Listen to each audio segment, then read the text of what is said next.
Hola, ¿qué tal? Bienvenidos a este video en el que vamos a revisar un intervalo de confianza para una diferencia entre dos proporciones. En videos anteriores vimos un intervalo de confianza para diferencia entre dos medias, pero como hemos visto antes, las proporciones también son datos estadísticos muy usados. Un ejemplo de una proporción es, por ejemplo, el porcentaje de defectos en un lote productivo o la proporción de mujeres en una población o la proporción de niños en una población. Entonces, muchas veces los datos se dan en proporciones. En este caso tenemos que la proporción de defectos de los focos de la marca A es de 3% en una muestra de 100 unidades. Es decir, que de cada 100 unidades, 3 salen defectuosas.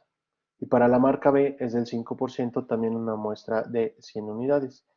Calculo en un intervalo de confianza del 97% para la diferencia de proporciones. Es decir, vamos a comparar estas proporciones y con ellas podemos determinar si realmente existe diferencia entre ellas o no. Si realmente ese, esa diferencia que aparentemente está en los datos realmente es estadísticamente significativa. Tenemos nuestros datos que para la proporción 1 es del 0.03, la proporción 2 es de 0.05, la muestra de la proporción 1 es de 100 unidades, la muestra de la proporción 2 también es de 100 unidades y tenemos un intervalo de confianza del 90%.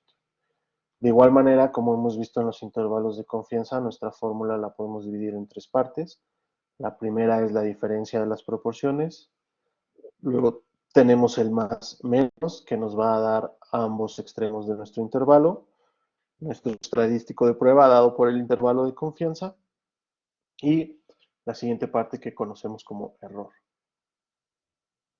Por lo tanto, para calcular la primera parte, pues sustituimos los valores, que es la proporción 1 menos la proporción 2, nos da ese valor.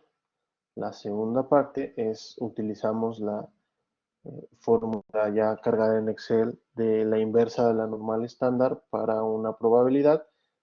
Ya sabemos cómo calculamos esta probabilidad, que es de 0.95. Recuerden que nuestro alfa es igual a 1 menos nuestro porcentaje y los ponemos en términos decimales. Luego el siguiente es lo dividimos entre 2 y a 1 le restamos esa cantidad y esa es la probabilidad que vamos a utilizar para calcular nuestro estadístico Z. Este valor también lo podemos encontrar en tablas, pero bueno, aprovechemos que Excel ya nos los da y tenemos ya esa ventaja. Y la parte 3 es resolver esta raíz cuadrada en la que la probabilidad 1 multiplica a 1 menos la proporción, perdón, no la probabilidad, la proporción 1 multiplica a 1 menos la proporción 1 sobre el tamaño de muestra 1 más la proporción 2 multiplicada por 1 menos la proporción 2 sobre el tamaño de muestra 2. Esta es nuestra fórmula, ya puesta aquí en el Excel, utilizando los datos que nos pide nuestra fórmula. Y con esto tenemos ya nuestras tres partes de la fórmula. Con esta misma podemos calcular entonces el primer extremo, que es la diferencia de las proporciones menos el estadístico por el error. Y el otro extremo sería la diferencia de las proporciones más la multiplicación de nuestro estadístico por el error. Y tenemos entonces ya nuestros extremos. Como lo vimos anteriormente, si el cero queda dentro de nuestro intervalo, eso significa que no existe una diferencia significativa entre las dos proporciones. Entonces, si nosotros lo ubicamos en la recta numérica, el 0.025 es muy pegadito al 0, pero del lado derecho, y el menos 0.06 también es muy pegadito al 0, pero del lado izquierdo. Por lo tanto, nuestro 0 sí está dentro de nuestro intervalo de confianza, lo que nos permite deducir que no existe una diferencia significativa entre estas proporciones. Es decir, que el número de defectos o la proporción de defectos en una muestra no varía entre ambas marcas. Por lo tanto, podemos decir que la proporción de defectos entre ambas marcas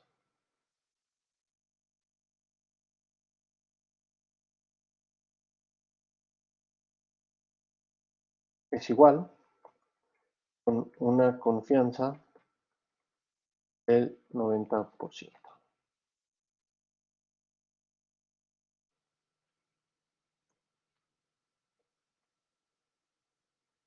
Recuerden siempre poner la respuesta a los problemas en forma de enunciado, en una forma de conclusión a lo que se nos está pidiendo investigar. Muchas gracias.